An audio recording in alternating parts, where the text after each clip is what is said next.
Hello नमस्कार. स्वतःच्याच उपवासाच्या दिवशी सगळा साग्रसंगीत स्वयंपाक करावा लागतो याचा कोणाकोणाला कंटाळा येतो. मला तर येतो, पण काही ऑप्शन नसतो. आज मंगळवार होता, माझा उपवास असूनही मी मस्तपैकी फ्लॉवरची भाजी, नाश्त्याला पोहे, भाकरी, ज्वारीची आणि नाचणीची मिक्स अशी भाकरी, असं सगळा स्वयंपाक बनवला होता.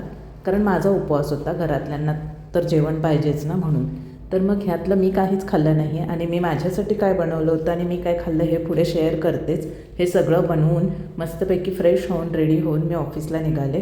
आज मी काहीच मेकअप करणार नव्हती, फक्त 2 स्टेप स्किन केअर करणार होती. हे सिरम लावलं आधी, डर्माकोचे सिरम खरंच खूप छान येतात आणि त्याचे रिझल्ट पण खूप छान आहेत. सिरम लावल्यानंतर मस्तपैकी आपलं वर्ल्ड फेमस असं मॉइश्चरायझर लावलं, जे मी खूप वर्षांपासून वापरतेच आहे आणि ते कितीही लावलं तरी मला ते कमी वाटतं, मी सतत लावत असते. हे मस्तपैकी लावून घेतलं मॉइश्चरायझर आणि मग निघाले.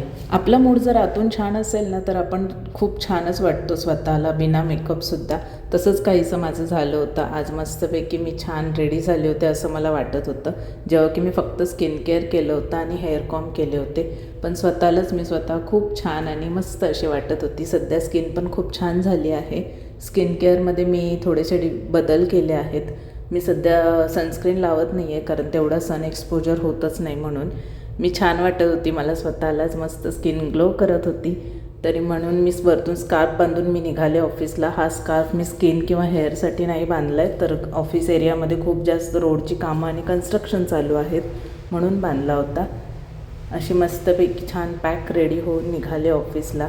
ऑफिसमध्ये पोहोचले आणि खूप सारी कामं केली. आजूबाजूला जास्त कन्स्ट्रक्शनची कामं चालू असल्यामुळे सेफ्टीसाठी स्कार्फ बांधणंच मला योग्य वाटतं, कारण फक्त मास्क लावला ना तर मला खूप गुदमरल्यासारखं होतं आणि स्कार्फमुळे तर हेअर आणि स्किन पण प्रोटेक्ट होतेच. तर मग मी आज खाल्लं होतं माझ्यासाठी बनवलेलं ते उकडलेलं रताळं आणि खारे शेंगदाणे, याच्याबरोबर ब्लॅक कॉफी पण होती. उपवासाला एवढंच खाल्लं होतं. त्याच्यानंतर मी मस्तपैकी फ्रेश झाले आणि पुन्हा घरी येण्यासाठी निघाले होते. खिचडी मला जास्त आवडत नाही, त्यामुळे मी शक्यतो उकडलेलं रताळच खात असते. चला तर मग चॅनेलला सबस्क्राईब करून घ्या. बाय.